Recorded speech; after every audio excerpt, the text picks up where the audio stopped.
Isu tersebut akan kami bahas nih bersama rekan-rekan saya, yaitu Minola Eliza Kania, Jelita Andrusti, dan saya sendiri Rani Aulia Insani. Oke, langsung saja kita bahas ya. Di sini saya akan bertanya nih kepada Mbak Minola dan Jelita ya, terkait dengan bagaimana sih menurut kalian ya terkait dengan program MBG yang memang lagi booming dan menjadi isu-isu yang hangat ya pada saat sekarang ini. Oke, baik, menurut saya sendiri program MBG itu atau program makanan bergizi gratis itu merupakan program yang sangat baik ya, di mana banyak anak sekolah yang sebenarnya itu membutuhkan asupan gizi yang cukup, kayak setiap harinya apa sih yang bakal mereka konsumsi secara bergantian gitu. Dengan adanya program ini juga mereka bisa mendapatkan makanan yang sehat, bergizi, dan sehingga kayak kondisi kesehatan jasmani mereka itu jauh lebih baik. Nah, ya saya setuju sih dengan Mbak Minola ini ya, karena jujur program MBG itu pasti jelasnya dapat meningkatkan apa ya, pendidikan di Indonesia gitu ya. Kenapa? Karena bahwasanya dengan adanya program MBG, kebutuhan anak-anak sekolah itu akan makanan yang bergizi itu pasti terpenuhi gitu. Jadi biasanya tidak jarang, bahkan banyak yang seperti yang kita ketahui ya, bahwasanya kadang ada anak-anak sekolah yang berasal dari keluarga kalangan tidak mampu, mereka datang ke sekolah dengan perut kelaparan, itu kan membuat mereka tidak fokus gitu ya dalam belajar. Yang ada di pikiran mereka bagaimana cara menahan lapar, bukan bagaimana cara memahami materi yang diberikan guru. Tetapi menurut saya ya, sebenarnya saya tidak menolak adanya MBG ini. Akan tetapi, saya memiliki beberapa kekhawatiran. Nah, program MBG ini kan membutuhkan anggaran yang sangat besar ya.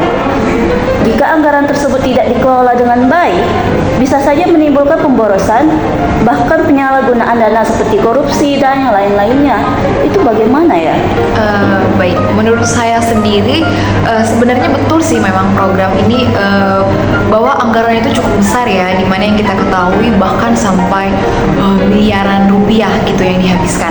Tetapi menurut saya hal ini cukup wajar ya, karena menyangkut masa depan generasi muda, dimana kita yang berharap untuk depannya itu kita bisa menciptakan generasi emas gitu.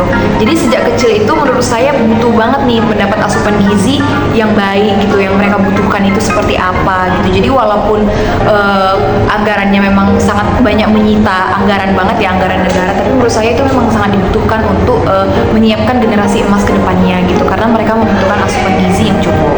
Nah, benar-benar. Selain itu ya, program MBG ini itu juga dapat mengurangi kasus-kasus terkait dengan stunting yang ada di Indonesia ya, yang mana ini merupakan kasus yang mungkin banyak sekali kita temukan, contohnya di Papua gitu. Kenapa? Karena stunting ini kan disebabkan oleh kekurangan gizi ya, anak-anak yang kekurangan gizi gitu, seperti itu.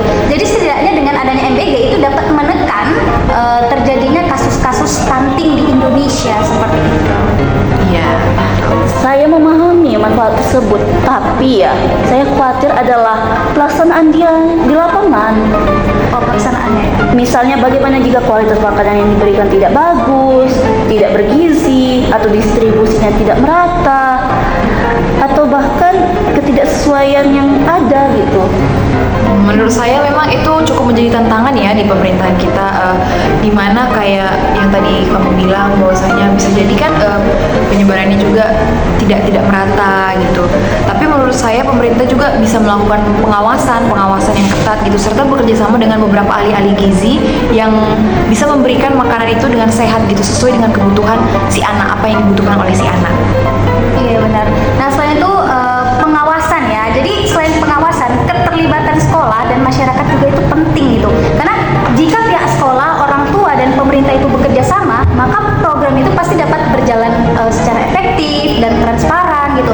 Jadi apabila memang kita nih mengetahui bahwasanya ada sekolah yang memang dalam proses MBG ini ya, mereka itu kayak tidak tepat sasaran atau bagaimana ya, tidak sesuai dengan prosedur MBG, kita bisa mengajukan aduan ya kepada pihak yang memang diperuntukkan untuk mengatasi program tersebut seperti itu. Jadi kita bisa bekerja sama satu sama lain seperti itu. Berarti jika memang ada pengawasan yang baik, transparansi anggaran dan kualitas makanan yang terjamin, saya pikir ini bisa memberikan dampak positif.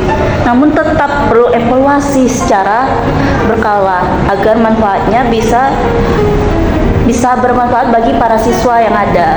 Iya, betul adanya bahwasanya evaluasi itu harus ada. Karena menurut saya evaluasi itu penting banget ya untuk program MBG supaya terus diperbaiki dan semakin efektif. Ya benar. Jadi pada akhirnya tujuan program ini tuh adalah meningkatkan kesehatan dan kesejahteraan anak-anak yang ada di Indonesia. Nah, jika semua pihak berkomitmen gitu ya untuk menjalankan dengan baik, pasti saya yakin program ini tuh bisa berjalan dengan lancar seperti itu. Tapi kita perlu ketahui bersama bahwasanya dalam setiap program-program yang dijalankan pemerintah pasti tidak jauh dari kata plus dan minusnya gitu. Nah, itulah tadi pembahasan singkat ya terkait dengan isu MBG yang ada di Indonesia pada saat ini. Nah, semoga